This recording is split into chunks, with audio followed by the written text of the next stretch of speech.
Meu nome é Susan Miller. Tenho 37 anos, sou uma mãe orgulhosa de 2 filhos e dou aulas de inglês em uma escola de ensino fundamental em uma pequena cidade na Flórida.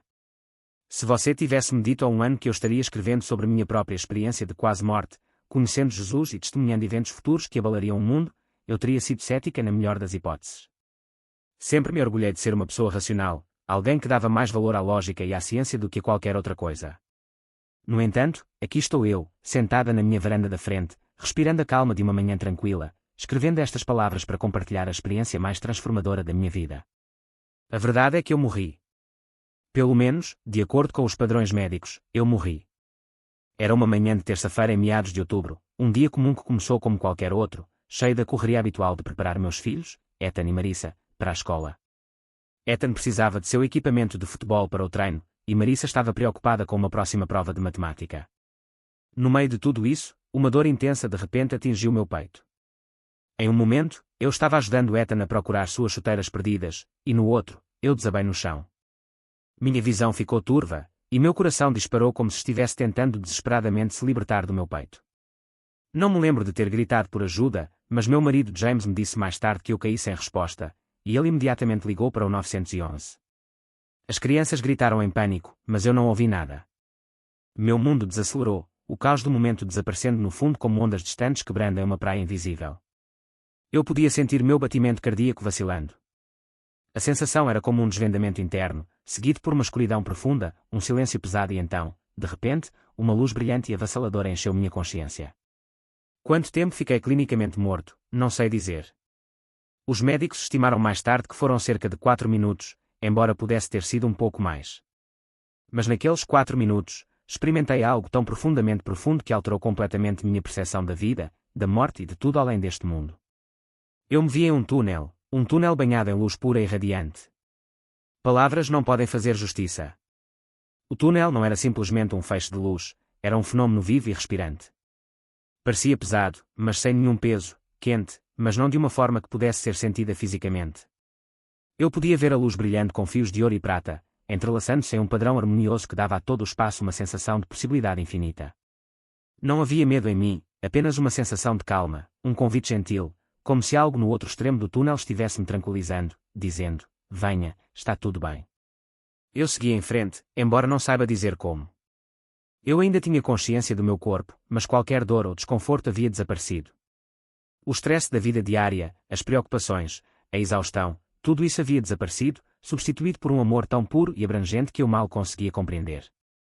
Era como se os maiores momentos de alegria que já senti na Terra fossem sussurros fracos comparados ao amor avassalador e radiante que me envolvia. À medida que me aprofundava nessa luz extraordinária, tomei consciência de uma presença. Chamar isso de presença parece inadequado, isso era algo muito mais profundo. Era tudo ao meu redor, a luz, o calor, o amor, mas também tomava a forma de uma pessoa. E então, como se fosse um instante, eu o vi, Jesus Cristo. Embora eu tivesse sido criado em um lar cristão e estivesse familiarizado com a imagem de Jesus da escola dominical e dos cultos da igreja, o que testemunhei naquele momento estava além de qualquer coisa que eu pudesse ter imaginado. Ele não era apenas uma figura em uma pintura, ele era uma personificação viva e pulsante de luz, irradiando calor e compaixão. Seus olhos brilhavam com uma profundidade de compreensão e gentileza que ia além de qualquer compreensão terrena. Era como se ele me conhecesse completamente, cada pensamento, cada sentimento, melhor do que eu mesmo. Não posso dizer se falamos em voz alta ou se nossa comunicação foi telepática, mas eu o entendi perfeitamente. Ele olhou para mim com tanto amor e disse: você não terminou. Há muita coisa que você precisa ver. Suas palavras reverberaram por cada parte do meu ser, estabelecendo-se profundamente em minha alma. O tempo, como eu o conhecia, deixou de existir naquele lugar. O que pareceu uma eternidade pode ter sido um mero instante. Não havia ansiedade, nem medo, apenas uma sensação avassaladora de paz e serenidade. Então, Jesus me guiou para o que só pode ser descrito como uma janela para o futuro. De repente, eu estava imerso em visões vívidas e panorâmicas de eventos que se desenrolariam em 2025, eventos que eram mais do que meras previsões, eram momentos reais, tão tangíveis como se eu os estivesse vivendo naquele exato momento. A primeira visão foi de agitação política, particularmente nos Estados Unidos, mas se estendeu além disso. Eu me vi no que parecia ser uma grande praça da cidade, possivelmente Washington, D.C. As pessoas estavam reunidas em enormes multidões, seus rostos cheios de frustração, raiva e um inegável senso de urgência. No entanto, havia algo mais, uma centelha de esperança em meio ao caos. Eu podia ver faixas balançando ao vento, as palavras difíceis de ler, mas seu significado claro, um apelo por justiça, transparência e compaixão daqueles no poder. A princípio, parecia ser puro caos. Houve confrontos entre manifestantes e policiais fortemente armados, com a tensão pairando no ar. Mas por trás dessa turbulência, havia algo muito mais significativo, um fio de unidade que atravessava a multidão. Pessoas de todas as esferas da vida, jovens, velhos, de diferentes raças e crenças, se uniram, determinadas a responsabilizar seus líderes e exigir mudanças. A voz de Jesus ecoou em minha mente: isto é tanto uma provação quanto um despertar. Isso vai mexer com os corações para ver o sofrimento dos outros e permanecermos unidos como um só. A cena era preocupante, mas inspiradora. Vi cidadãos comuns compartilhando comida e água uns com os outros, de pé lado a lado desafiando a injustiça, não por meio da violência, mas por meio de um desejo coletivo de transformação. Uma onda de empatia estava surgindo, alimentada por uma profunda compreensão de que as coisas não poderiam mais permanecer as mesmas. As pessoas estavam despertando para o fato de que suas vozes importavam, que suas ações poderiam trazer mudanças reais. O segundo evento que vivenciei foi centrado no poder devastador dos desastres naturais e na poderosa cura que emergiu das comunidades no rescaldo. Em um instante, meu entorno mudou drasticamente. Eu não estava mais em uma cidade movimentada, em vez disso, me vi suspenso sobre um vasto litoral implacavelmente devastado por tempestades violentas. Furacões rasgavam o litoral com força implacável, as águas agitadas devoravam estradas e bairros inteiros estavam submersos sob as marés implacáveis. Ao olhar mais de perto, reconheci marcos familiares. Este era um lugar que lembrava partes da Flórida, da costa do Golfo ou talvez até da costa leste. No entanto, era difícil apontar locais exatos em meio ao caos. Raios irregulares iluminavam o céu negro, enquanto os ventos uivavam ferozmente, arrancando árvores com facilidade, como se não fossem nada mais do que galhos frágeis. Mas isso não se limitava aos Estados Unidos. A visão se expandiu globalmente, mostrando cenas de todo o mundo, Ásia, Europa e até mesmo nações insulares no Pacífico, onde terremotos, inundações e incêndios florestais consumiam paisagens. Era como se a própria terra estivesse gritando, seja em angústia ou talvez em alguma forma de purgação.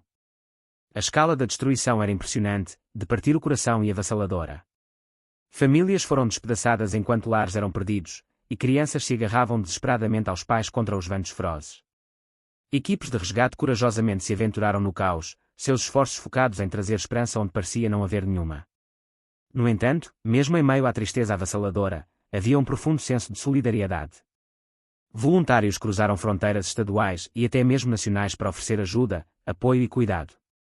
Vi comunidades se unindo de maneiras extraordinárias, compartilhando recursos, oferecendo abrigo e elevando o espírito umas das outras em um ato coletivo de compaixão.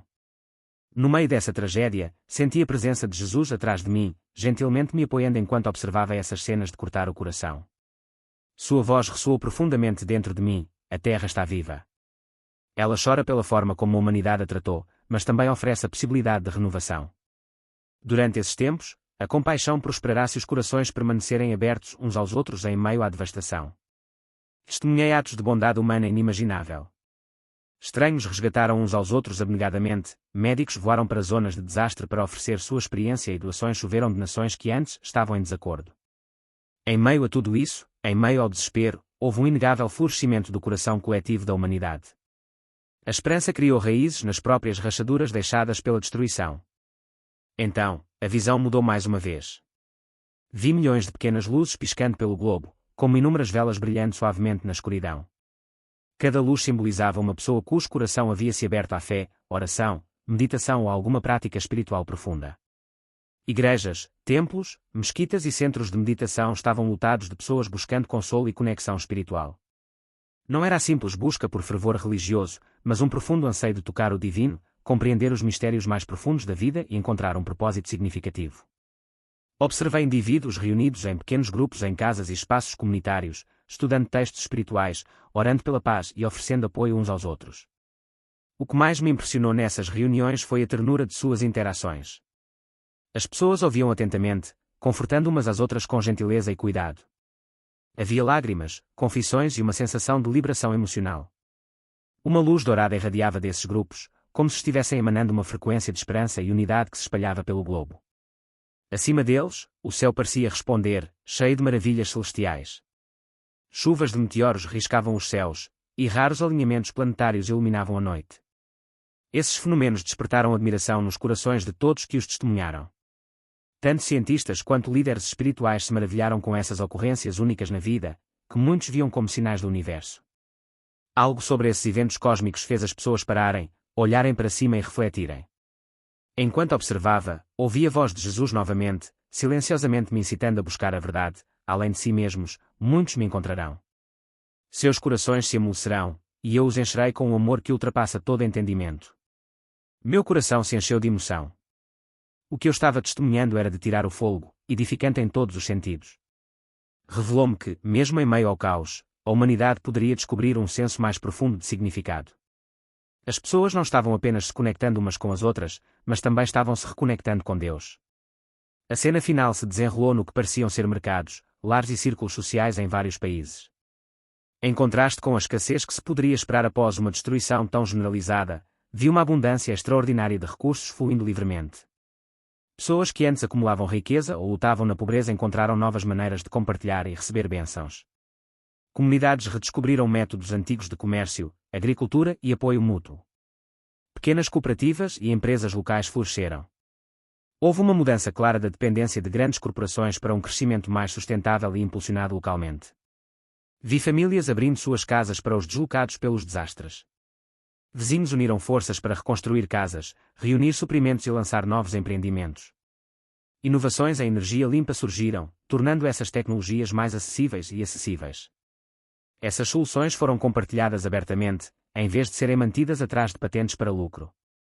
Este foi um despertar coletivo, uma percepção de que estamos todos interconectados e que a verdadeira prosperidade vem da generosidade. A gratidão pelas bênçãos mais simples, água limpa, abrigo seguro, uma refeição quente, era palpável. Era como se as pessoas tivessem começado a entender que tudo de bom flui, em última análise, do Criador. Nos momentos finais da visão, Jesus transmitiu uma sabedoria profunda e reconfortante. Quando os corações despertam para o amor, a abundância segue. A verdadeira riqueza não é o que alguém acumula, mas o que alguém compartilha na fé. Quando as visões terminaram, meu espírito se sentiu cheio até a borda com paz, tão avassaladora que eu mal conseguia contê-la. Quando a visão chegou ao fim, Jesus se virou para mim e falou com força silenciosa, mas inabalável: Susan, é hora de você retornar. Compartilhe o que você testemunhou. Prepara-os. Diga a eles que o amor é o único caminho. De repente, acordei com o brilho ofuscante de luzes artificiais acima de mim. O borrão da atividade médica me cercava, com médicos e enfermeiros trabalhando incansavelmente. O bip das máquinas e o murmúrio frenético de vozes enchiam o ar. Então, uma voz rompeu o caos. Ela voltou. Temos pulso. Meu corpo estava rígido e pesado, como se eu tivesse sido envolto em gelo. Mas eu estava vivo. Eu tinha retornado. Emergir daquela experiência angustiante foi nada menos que desorientador. Minha mente permaneceu inundada com imagens vívidas, torrentes de água, tempestades ferozes, multidões de manifestantes apaixonados, grupos de pessoas rezando juntas, maravilhas cósmicas inspiradoras no céu noturno e uma onda avassaladora de gentileza de estranhos. O brilho agudo e estéril das luzes fluorescentes do hospital parecia chocante em comparação com o brilho suave e reconfortante do túnel. E, no entanto, havia um conforto inegável em saber que eu ainda estava vivo, envolto no abraço da minha família. Passei vários dias na UTI. Os médicos foram minuciosos, realizando testes para escanear meu coração e avaliar meu cérebro para qualquer dano duradouro. Eles explicaram que eu tinha sofrido uma parada cardíaca maciça, desencadeada por uma condição congénita não diagnosticada. Por todos os relatos médicos, eu não deveria ter sobrevivido, muito menos emergido sem danos significativos. E ainda assim, apesar do choque no meu sistema, eu me senti surpreendentemente bem, exausto e frágil, mas, no geral, eu estava com boa saúde física. Internamente, no entanto, eu tinha sido irrevogavelmente transformado. James, meu marido, ficou ao meu lado, com lágrimas brotando em seus olhos. Ele sussurrou palavras ternas de amor, expressando o quão desesperadamente ele e as crianças precisavam de mim. Ele tentou esconder seu medo, mas era impossível não perceber. Talvez, como eu, ele se perguntasse se essa experiência de quase morte havia me alterado de uma forma tão profunda que eu poderia não ser mais a mesma pessoa que eu era. Passei aqueles dias longos e tranquilos na minha cama de hospital, ouvindo o bip rítmico dos monitores, lutando para expressar o que eu tinha testemunhado. As memórias eram incrivelmente vívidas. Eu conseguia me lembrar de cada detalhe das 4 visões que tive, mas temia que ninguém acreditasse em mim. Antes disso, eu poderia ter descartado tal relato como uma alucinação, um truque de um cérebro moribundo. Mas isso parecia diferente. Era muito mais real do que qualquer coisa que eu já tinha conhecido na minha vida desperta. Minha mãe me visitou, gentilmente acariciando meu cabelo e rezando suavemente ao lado da minha cama. Ela sempre foi o coração espiritual da nossa família, lendo sua Bíblia e nos lembrando sobre os cultos de domingo, mesmo que só comparecessemos em ocasiões especiais como Páscoa ou Natal. Quando compartilhei com ela, hesitante no início, sobre ver Jesus e os eventos que estavam para acontecer, ela não hesitou. Seus olhos se encheram de lágrimas, e ela pegou minha mão na dela, silenciosamente transmitindo sua crença. Foi um momento de proximidade e conexão que eu não sentia há anos. Nas semanas que se seguiram, eu me recuperei em casa. Durante esse tempo, uma compulsão poderosa me levou a escrever tudo o que eu tinha visto. Houve noites em que eu acordava com pressa, uma sensação urgente dentro de mim sussurrando: não se esqueça disso. Você deve compartilhar. Meu velho laptop se tornou meu companheiro constante, enquanto eu digitava incansavelmente, contando cada detalhe, o túnel deslumbrante, a presença calmante de Jesus e os 4 eventos cruciais que se desenrolariam em 2025. James ocasionalmente entrava na sala, me encontrando no teclado, meu rosto molhado de lágrimas ou um sorriso tranquilo substituindo meu stress habitual. Tentei explicar a experiência para ele, mas suas emoções eram misturadas, curiosidade e preocupação entrelaçadas. Ele tinha-me visto clinicamente morto, deitado imóvel no chão da cozinha, então ele entendeu que algo milagroso tinha ocorrido. Mas ainda era muita coisa para digerir. Lentamente, comecei a voltar à minha rotina normal. Quando voltei para a escola, meu diretor, Sr. Arden, me abraçou calorosamente. Ele me disse que toda a equipe estava rezando pela minha recuperação. Meus alunos me cumprimentaram com aplausos, alguns deles até chorando de alívio. Tentei retornar aos ritmos familiares da vida, mas a atração de compartilhar minha história era inevitável. Senti uma necessidade ardente de alertar as pessoas, de prepará-las para o que estava por vir. Comecei a compartilhar cautelosamente partes da minha experiência com amigos próximos, testando as águas. As reações foram mistas. Alguns ficaram cativados, ansiosos para ouvir cada detalhe. Outros pareciam desconfortáveis, mudando rapidamente de assunto como se o peso da minha história de quase morte fosse pesado demais para uma conversa casual. Uma amiga, Carla, me contou sobre um canal do YouTube dedicado a experiências de quase morte, despertares espirituais e histórias de vida após a morte. Ela me encorajou a enviar meu relato. No início, a ideia de revelar minha experiência profundamente pessoal ao mundo era assustadora, mas não consegui me livrar da sensação de que precisava compartilhá-la. Poucos meses depois, finalmente criei coragem. Com as mãos trêmulas, enviei um e-mail para o canal, contando toda a minha história, desde o momento em que desmaiei até as visões profundas que testemunhei. Cliquei em enviar, meu coração disparado. Eles pensariam que eu era louco. Eles sequer reconheceriam meu e-mail. Eles reconheceram. Em poucos dias, recebi uma resposta sincera do anfitrião do canal, que expressou profunda gratidão pelo meu testemunho. Eles pediram permissão para apresentar minha história. Por um breve momento, hesitei. Parecia profundamente pessoal, quase íntimo demais para compartilhar. Mas então algo dentro de mim disse: este é o caminho que você deve seguir. E então, concordei. Foi assim que você, caro leitor, pode ter se deparado com este relato, talvez tenha assistido ao vídeo ou lido uma transcrição. Agora, quero me aprofundar mais nas visões que experimentei, explorando não apenas os traços gerais, mas os detalhes intrincados que oferecem lições inestimáveis se prestarmos atenção.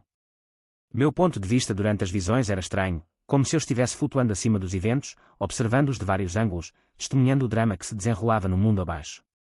Vi a tensão crescente na América, onde os partidos políticos pareciam travados em uma batalha implacável, cada lado convencido de que detinha a superioridade moral. Os esforços legislativos que poderiam ter ajudado os marginalizados foram paralisados, e a frustração cresceu. As pessoas inundaram as ruas, exigindo mudanças, justiça econômica, justiça racial e reforma da saúde. No início, havia medo, raiva e uma sensação palpável de violência iminente. Mas o que mais me impressionou foi a rapidez com que essa raiva deu lugar à unidade. Em muitos lugares, vi mães de diferentes origens étnicas de mãos dadas, formando correntes humanas para proteger as crianças. Vi ex-soldados se apresentando como mediadores, usando sua experiência para manter a paz durante os protestos. Líderes religiosos, representando diferentes religiões, se uniram, defendendo a compaixão. Mesmo em cargos políticos, alguns representantes romperam com seus partidos para unir forças para resolver os problemas da nação. Foi como se um grito coletivo de "basta" ecoasse pela alma do país, um apelo desesperado por dignidade e decência. Um fator crucial nessa mudança foi a comunicação. As pessoas aproveitaram as mídias sociais não apenas para argumentos e câmaras de eco, mas para suporte em tempo real. Voluntários organizaram esforços de socorro para comunidades devastadas por dificuldades econômicas. Outros se reuniram para registrar eleitores em áreas historicamente marginalizadas. Em meio ao caos, uma onda de empatia floresceu, conectando pessoas de maneiras que antes pareciam impossíveis. Na visão, a presença de Jesus enfatizou que esses eventos eram tanto uma provação quanto uma oportunidade de transformação. As palavras que ecoaram em minha alma foram: no caos, muitos perceberão que compartilham um ponto em comum, o amor ao próximo. Foi então que percebi, embora 2025 possa parecer assustador da nossa perspectiva atual, ele também está repleto de potencial para profundas descobertas sociais.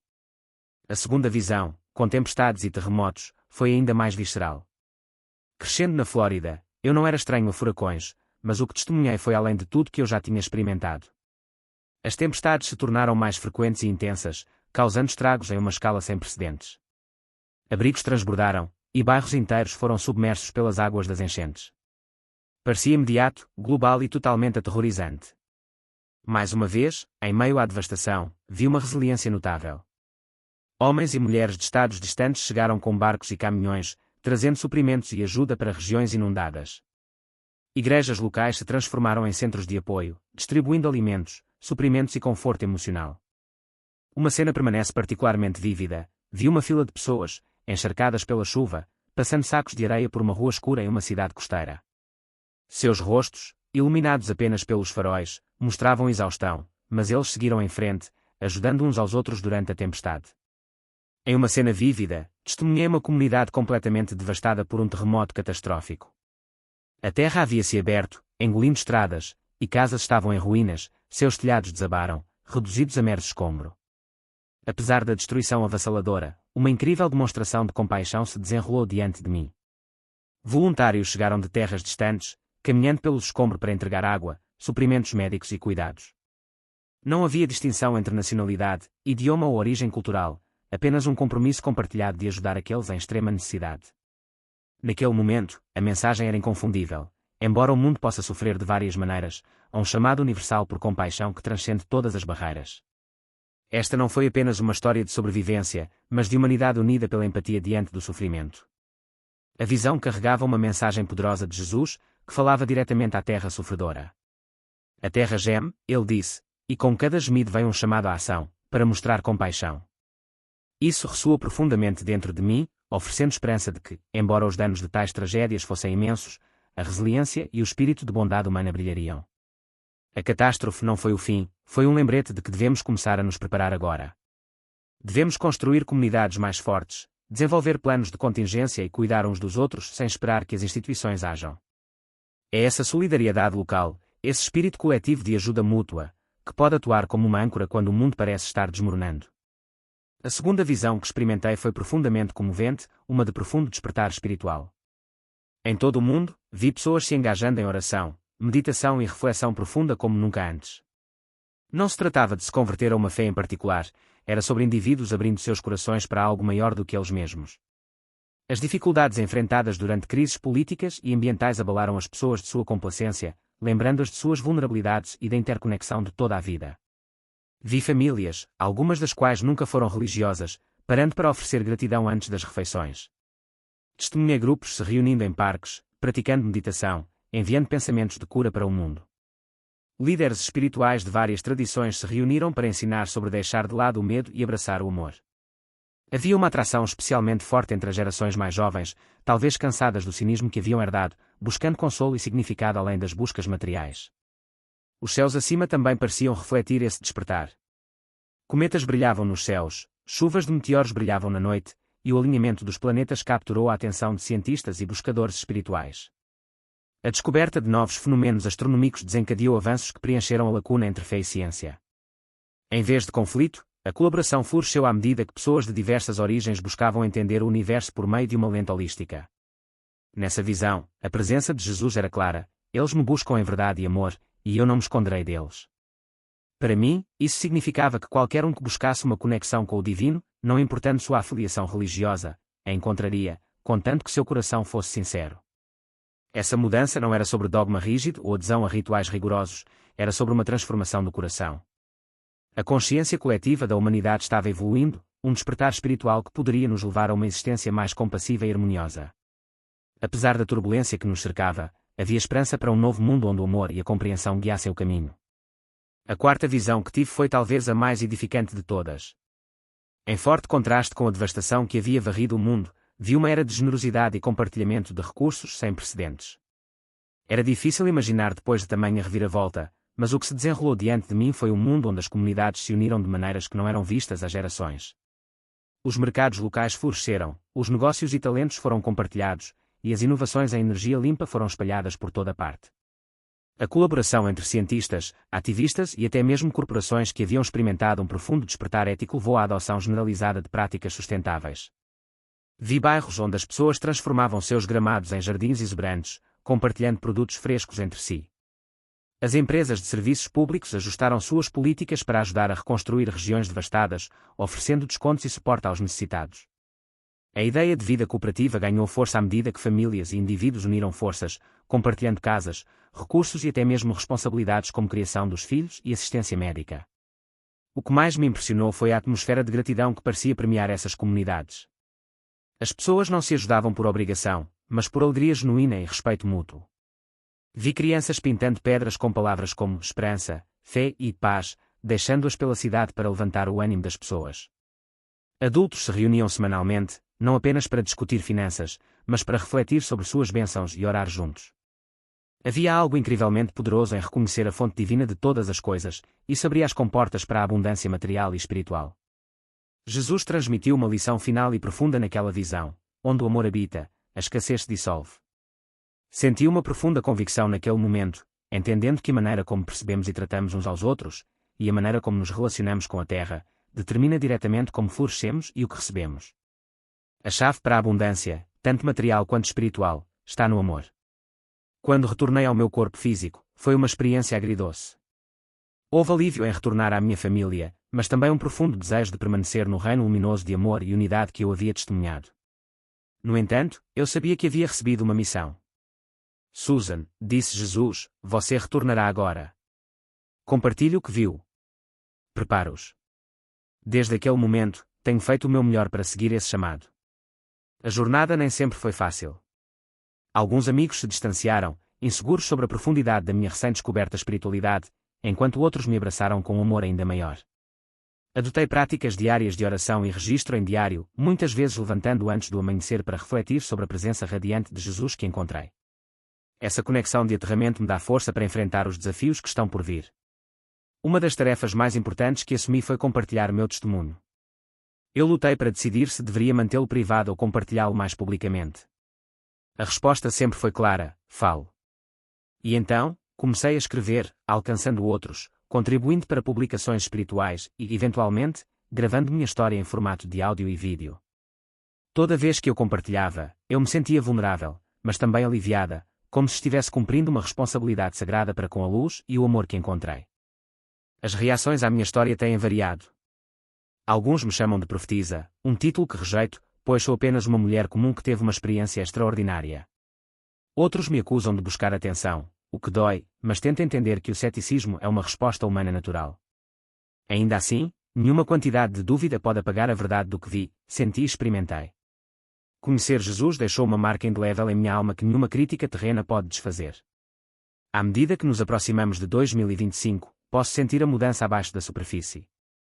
As manchetes de notícias falam de mudanças climáticas, instabilidade política, descobertas cósmicas, todos fragmentos de um quadro maior que se alinha com as visões que testemunhei. Não acredito que isso seja coincidência. Acredito que estamos no limiar de uma grande transformação, que desafiará os velhos modos de vida, mas também abrirá a porta para uma maior unidade e despertar espiritual. Quando as pessoas me perguntam, como nos preparamos, Susan? Como podemos estar prontos para as tempestades, os conflitos e o renascimento espiritual que está por vir? Eu ofereço uma resposta simples: amor. Amor, expresso por meio da oração, gentileza com os vizinhos, vida sustentável, perdão, humildade e disposição para ver uns aos outros como almas interconectadas. Preparação não é sobre estocar bens ou construir bunkers, é sobre cultivar um coração que pode suportar qualquer tempestade, uma alma que reconhece a centelha divina em todos os seres. Também sugiro passos práticos: construir redes comunitárias, aprender habilidades de sobrevivência como primeiros socorros ou cultivar alimentos e utilizar energia renovável. A tecnologia, quando usada eticamente, pode ser uma ferramenta poderosa. Acima de tudo, nutrir uma prática espiritual diária, seja oração, meditação, leitura das escrituras ou registro em diário, nos mantém aterrados e alinhados com o divino em meio ao barulho do mundo. Muitas vezes reflito sobre a história da Arca de Noé. Quer se leia literalmente ou como um mito, sua lição permanece clara.